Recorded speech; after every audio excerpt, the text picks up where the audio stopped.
শুভ সন্ধ্যা বন্ধুরা। আজ ৩ ফেব্রুয়ারি মঙ্গলবার। আজকের সন্ধ্যার বরাক তথা সমগ্র আসামের গুরুত্বপূর্ণ খবরগুলি হল: সমাগত ২০২৬ সালের মাধ্যমিক এবং উচ্চ মাধ্যমিক অর্থাৎ এইচএস এবং এইচএসএলসি চূড়ান্ত পরীক্ষা। এই বছর মাধ্যমিক শুরু হচ্ছে আগামী ১০ ফেব্রুয়ারি থেকে এবং চলবে ২৭ ফেব্রুয়ারি পর্যন্ত। অন্যদিকে কলা, বিজ্ঞান, বাণিজ্য এবং বৃত্তিমূলক কোর্স মিলে উচ্চ মাধ্যমিক অর্থাৎ এইচএস পরীক্ষা শুরু হচ্ছে পরদিন অর্থাৎ ১১ ফেব্রুয়ারি, চলবে ১৬ মার্চ পর্যন্ত। ছাত্রছাত্রীর জীবনের অত্যন্ত গুরুত্বপূর্ণ দুইটি পরীক্ষা সুষ্ঠুভাবে পরিচালনার জন্য যাবতীয় প্রস্তুতি সম্পন্ন করেছে অসম রাজ্য বিদ্যালয় শিক্ষা সংসদের ডিভিশন ১ এবং ডিভিশন ২ কর্তৃপক্ষ। ১০ ফেব্রুয়ারি থেকে শুরু হওয়া এই বছর অসমে মাধ্যমিক পরীক্ষায় মোট পরীক্ষার্থীর সংখ্যা ৪,৪৮,৩৫৬। অন্যদিকে ১১ ফেব্রুয়ারি থেকে শুরু হওয়া উচ্চ মাধ্যমিক পরীক্ষায় মোট পরীক্ষার্থীর সংখ্যা ৩,৩০,৭৪৪ জন। হাইলাকান্দি জেলার স্কুল ইন্সপেক্টর এক আদেশে দক্ষিণ হাইলাকান্দির গারমুরা রেঞ্জের দামছড়ায় সব ধরনের শিক্ষা প্রতিষ্ঠান আজ অর্থাৎ ৩ ফেব্রুয়ারি মঙ্গলবার থেকে বন্ধ রাখার নির্দেশ দিয়েছেন। দামছড়ায় বন বিভাগের উচ্ছেদ অভিযানের পরিপ্রেক্ষিতে ওই এলাকার শিক্ষার্থীদের নিরাপত্তার স্বার্থে এলপি স্কুল থেকে কলেজ পর্যন্ত সব ধরনের শিক্ষা প্রতিষ্ঠান পরবর্তী নির্দেশ না দেওয়া পর্যন্ত বন্ধ ঘোষণা করা হয়েছে। এতে দামছড়া ক্লাস্টার, জামিরা দ্বিতীয় ক্লাস্টার এবং গারমুরা হিল দ্বিতীয় ক্লাস্টারের শিক্ষা প্রতিষ্ঠানগুলি বন্ধ থাকার নির্দেশ দেওয়া হয়েছে। বরাক উপত্যকার হাইলাকান্দিতে দ্বিতীয় দিনেও অব্যাহত উচ্ছেদ অভিযান। সকাল থেকেই বুলডোজারের শব্দে কেঁপে উঠল বরাক উপত্যকার হাইলাকান্দি। দক্ষিণ হাইলাকান্দির দামছড়া এলাকায় গতকাল অর্থাৎ সোমবার সকাল থেকেই উচ্ছেদ অভিযান শুরু করেছে বন বিভাগ। অভিযানে একের পর এক এক্সকেভেটর মেশিন ব্যবহার করে গড়বাড়ি, ক্ষেত এবং ডুবা ভেঙে ফেলা হয়েছে। পাশাপাশি এলাকার সুপারি বাগানগুলিতে করাত দিয়ে গাছ কাটা হচ্ছে বলে জানা যায়। পরিস্থিতির প্রেক্ষিতে আইন শৃঙ্খলা বজায় রাখতে হাইলাকান্দি জেলা ম্যাজিস্ট্রেট অভিষেক জৈন জেলায় ১৬৩ ধারা জারি করেছেন।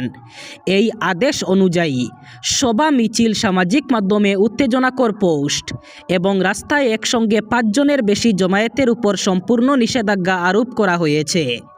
জেলা প্রশাসনের পক্ষ থেকে জানানো হয়েছে, এই নিষেধাজ্ঞা আগামী ৫ ফেব্রুয়ারি পর্যন্ত বলবৎ থাকছে। আগামী মার্চ মাসে রাজ্যে বিধানসভা নির্বাচন অনুষ্ঠিত হবে। তার আগে ইন্ডিয়া টুডে সি ভোটারের মুড অফ আসামের সমীক্ষায় দেখা গেছে অসমে আবার বিজেপি ক্ষমতায় ফেরার সম্ভাবনা বেশি, কারণ রাজ্যের বেশিরভাগ হিন্দু হিমন্ত বিশ্ব শর্মা নেতৃত্বাধীন এনডিএ সরকারের কাজকর্মে সন্তুষ্ট। আবার বিপরীত চিত্র দেখা গেছে মুসলিম সম্প্রদায়ের মধ্যে। মুসলিমদের মধ্যে অধিকাংশেরই পছন্দের নন মুখ্যমন্ত্রী হিমন্ত বিশ্ব শর্মা ও বিজেপি। ইন্ডিয়া টুডে সি ভোটারের সমীক্ষায় অসম নিয়ে সমীক্ষার যে ফল প্রকাশ করা হয়েছে তা যথেষ্ট কৌতূহল উদ্দীপক। সমীক্ষায় যেসব প্রশ্ন রাখা হয়েছিল নাগরিকদের সামনে, তাতে হিন্দু ও মুসলিমরা বিপরীত মত প্রকাশ করেছেন। হিন্দুরা যা বলেছেন, মুসলিমরা ঠিক তার বিপরীত মেরুতে অবস্থান করছেন। গত জানুয়ারিতে মুড অফ আসামে দেখা গেছে রাজ্যের ৬৬% হিন্দু হিমন্ত বিশ্ব শর্মারের উপর সন্তুষ্ট, কিন্তু ৫৩% মুসলিম অখুশি। ৮২% হিন্দু মনে করেন হিমন্ত শাসনে অসমে আইন শৃঙ্খলা পরিস্থিতির যথেষ্ট উন্নয়ন হয়েছে, অপরাধ অনেক কমেছে, কিন্তু ৪০% মুসলিম তা মনে করেন না। গৌহাটি মহানগরীতে শিহরণ জাগানো সড়ক দুর্ঘটনা। গৌহাটির মধ্যাঞ্চলে সংঘটিত এক ভয়ঙ্কর সড়ক দুর্ঘটনায় অল্পের জন্য বড় সম্ভাবনা শেষ হয়ে যায়। গৌহাটি উচ্চ ন্যায়ালয়ের নিকটেই গভীর রাতে ঘটে এই মর্মান্তিক দুর্ঘটনা। মাঝরাতে মহানগরীতে ঘটে যাওয়া এই ভয়ঙ্কর দুর্ঘটনায় পথের ডিভাইডারে সজোরে ধাক্কা মারে একটি দ্রুতগতির অল্টো গাড়ি। দুর্ঘটনাস্থলেই প্রাণ হারান নিহা দাস নামের এক যুবতী। জানা গেছে তিনি ২ বন্ধুর সঙ্গে ওই গাড়িতে করে যাচ্ছিলেন। মৃত ২৪ বছর বয়সী নিহা দাসের বাড়ি ফাটাশিল আমবাড়ি এলাকায়। উল্লেখযোগ্য যে যুবতী নিজেই ভাড়া করে এনেছিলেন অল্টো গাড়িটি। রহস্যজনকভাবে দুর্ঘটনার পর ঘটনাস্থল থেকে পালিয়ে যায় নিহা দাসের দুই বন্ধু। ইতিমধ্যেই পানবাজার থানার পুলিশ অল্টো গাড়িটির চালককে আটক করেছে। দুর্ঘটনাগ্রস্ত গাড়িটি পানবাজার দিক থেকে আসছিল বলে জানা যায়। নিহা দাসের পিতার বক্তব্য অনুযায়ী সন্ধ্যায় তিনি বাড়ি থেকে স্কুটি নিয়ে বের হয়েছিলেন।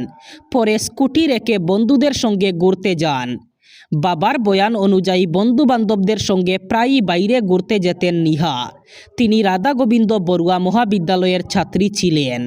এক ভয়ঙ্কর ও হৃদয় বিদারক ঘটনা। ম্যাজিক ট্রাকের ধাক্কায় মৃত্যু ঘটল 12 বছরের এক শিশুর। মঙ্গলবার সকাল 9:30 নাগাদ বরখলার জারৈলতলা প্রথম খণ্ডে এই মর্মান্তিক ও ভয়ঙ্কর দুর্ঘটনাটি সংঘটিত হয়েছে।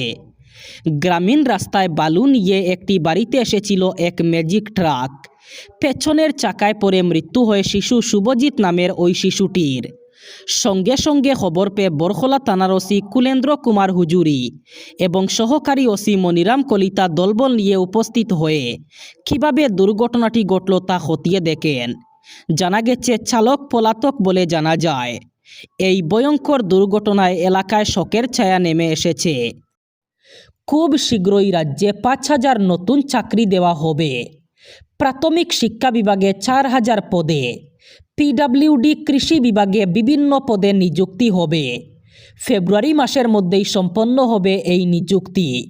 27 ফেব্রুয়ারির মধ্যে আরও নিযুক্তি দেওয়া হবে, এমনই ঘোষণা করেছেন রাজ্যের মুখ্যমন্ত্রী ডক্টর হিমন্ত বিশ্ব শর্মা। সেই সাথে সাংবাদিকদের সামনে বিরোধীদেরও নিশানা করেন মুখ্যমন্ত্রী। তিনি বলেন, অসমে অখিল গগৈয়ের সরকার আগামী 500 বছরের মধ্যেও হবে না। তাদের সরকার বাংলাদেশে অথবা পাকিস্তানে হতে পারে। মন্তব্য মুখ্যমন্ত্রী ডক্টর হিমন্ত বিশ্ব শর্মার। তিনি বলেন, বিজেপি এবং এজিপি একই। বিজেপি এবং এজিপির মধ্যে কোনো পার্থক্য নেই। বিজেপি এজিপি যেই জিতুক না কেন মুখ্যমন্ত্রী হবেন বিজেপির থেকেই। দুই দলেরই লক্ষ্য একটাই, অসমে এনডিএ সরকার স্থাপন করা। মন্তব্য করেন মুখ্যমন্ত্রী ডক্টর হিমন্ত বিশ্ব শর্মা। অসম বিধানসভা নির্বাচনকে ঘিরে এক বড় খবর। আগামী 7 ফেব্রুয়ারি পূর্ণাঙ্গ নির্বাচন কমিশন অসমে আসছে। 2 দিনের সফরসূচি নিয়ে নির্বাচন কমিশন 7 এবং 8 ফেব্রুয়ারি অসমে অবস্থান করবে। এই সফরকালে নির্বাচন কমিশন শাসক এবং বিরোধী রাজনৈতিক দলের নেতৃত্বের সঙ্গে আলোচনায় বসবে।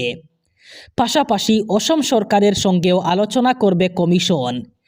অসম সফর শেষে দিল্লিতে ফিরে গিয়ে নির্বাচন কমিশন নির্বাচনের নির্ঘণ্ট ঘোষণা করবে। খবর অনুযায়ী নির্ধারিত সময়ের তুলনায় প্রায় 10 দিন আগেই অসম বিধানসভার নির্বাচন অনুষ্ঠিত হতে পারে। 2021 সালের নির্বাচনের তুলনায় এবার 8-10 দিন আগেই নির্বাচনী সূচি ঘোষণা হওয়ার সম্ভাবনা রয়েছে। জানা গেছে, এই বছর 1 অথবা 2 দফায় নির্বাচন করতে আগ্রহী নির্বাচন কমিশন। প্রয়োজন হলে 1 দফাতেই নির্বাচন করানোর বিষয়ে আগ্রহী কমিশন। উল্লেখ্য, 2021 সালে অসমে 3 দফায় নির্বাচন অনুষ্ঠিত হয়েছিল। সেই বছর প্রথম দফার ভোট গ্রহণ হয় 27 মার্চ, দ্বিতীয় দফা 1 এপ্রিল এবং তৃতীয় দফা শেষ দফায় ভোট গ্রহণ হয় 6 এপ্রিল। এবার শেষ খবর। জানুয়ারি পেরিয়ে ফেব্রুয়ারির প্রথম সপ্তাহ। হাড় কাঁপানো ঠান্ডা না হলেও শীতের আমেজ জারি রয়েছে। আজ রাজ্যে সর্বনিম্ন তাপমাত্রা 13-14 ডিগ্রি সেলসিয়াসের কাছাকাছি, স্বাভাবিকের চেয়ে 0.3 ডিগ্রি কম। বিদায় বেলায় পারদ আরও পতন, এক ধাক্কায় কমল তাপমাত্রা, আর সেই সঙ্গে চলেছে কুয়াশার দাপট। গতকাল রাতেও সর্বনিম্ন তাপমাত্রা ছিল 13 ডিগ্রি সেলসিয়াসের কাছে। ফুরিয়েও ফুরালো না শীত। হাড় কাঁপানো ঠান্ডা না হলেও কিছুটা হলেও রাজ্যে ফিরল শীতের আমেজ। গত 2 দিনে সামান্য পারাপতন হলো অসমে। গত শনিবার রাজ্যের সর্বনিম্ন তাপমাত্রা ছিল 15 ডিগ্রি সেলসিয়াস।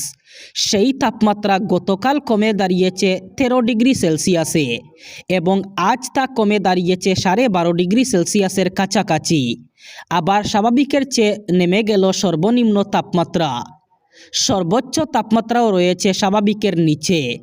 যদিও বেলা গড়াতে শীতের আমেজ স্থায়ী হচ্ছে না। এই ছিল আজকের সন্ধ্যার গুরুত্বপূর্ণ খবরগুলি। ভিডিওটি অবশ্যই লাইক করবেন এবং চ্যানেলটি সাবস্ক্রাইব করবেন।